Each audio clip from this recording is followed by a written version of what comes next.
Welcome to our Friday vlog. Welcome to the Friday vlog.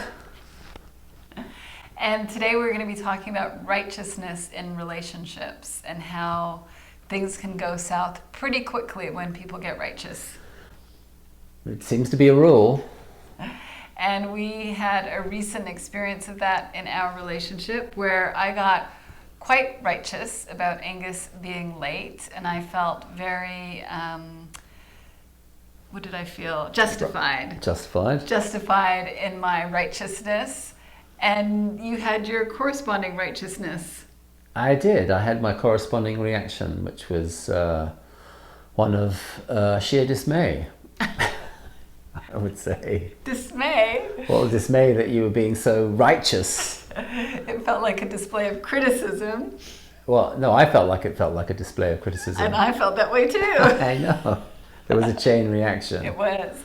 And so we wanted to talk about that because Angus and I both got into our righteousness. We both felt criticized. We both felt justified in our position. And from that place, nothing was going to get worked out. Not on your Nelly. What? Not on your Nelly. What's that mean? I don't know. It's an old English expression. Not on your Nelly. Maybe I just made it up. I don't know. I just channeled it. Yeah, so I thought that what we would talk about, or we thought what we would talk about, was how in the event of getting caught up in this way, there is an opportunity to see that this is just our state of mind going south. And so in my better moments of hopefully a sudden higher level of consciousness maybe, when I get some perspective on that level, I can see, oh yeah, she's just caught up and she's lost perspective. In a lower level of consciousness, which I was on that day and that particular time, I didn't see that. I just saw your righteousness and reacted to it.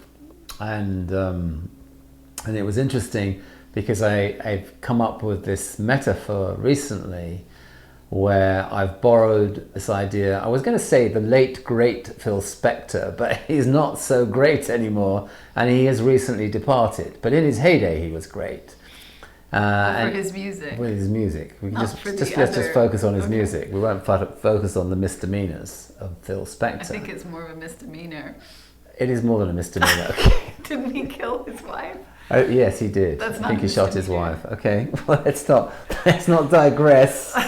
Well, I don't want to minimize. Oh, no, I understand that.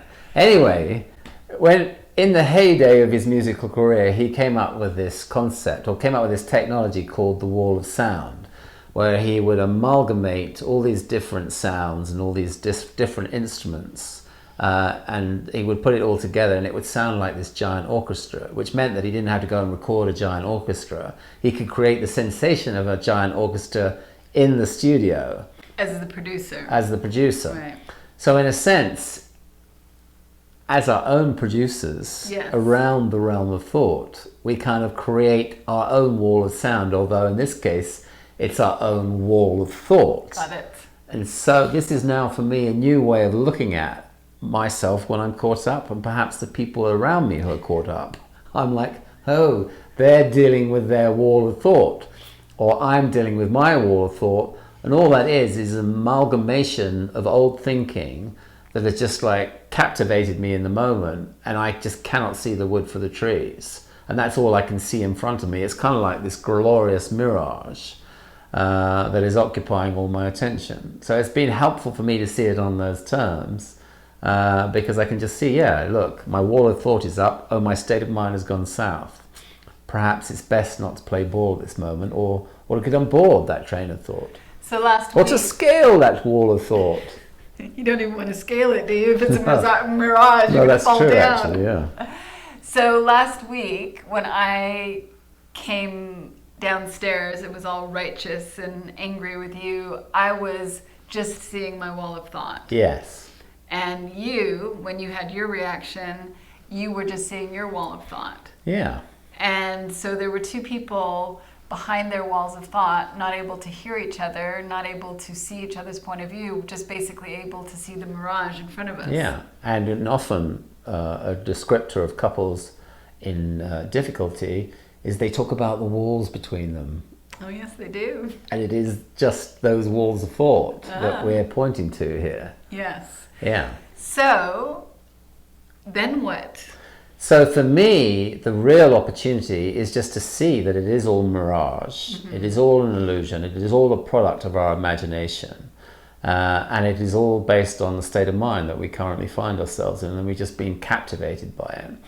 And our ego has taken us off on a journey. And just understanding and seeing that alone means that it kind of loses its power. The mirage starts to disappear and we get more clarity, we get more perspective. There's no technique to it, it's just an awareness. Yeah. And in that awareness, that is the antidote to the wall of thought. And that's what happened between us, in that we both kind of were at loggerheads with each other momentarily. And then we both sort of took a breath, and I think we each saw how we were caught up in our perspective. We were compulsively looking at our wall of thought. And just in the seeing of that, they start to dissolve, and the feeling starts to shift. Yeah. And then once those walls of thought had come down, and we were in a better feeling with each other, we were then able to actually have a conversation about what was on our mind, but not from that place of righteousness, but from a place of wanting to hear, wanting to understand, wanting to find a way to work it out. And so for me, what was on my mind was, how do we make it work so that we do things on time? And how does that happen, and what would be supportive? And for you, it was, and how did the dishes get done? As usual. And I said, well, if you don't do them before me, then I'll get to them.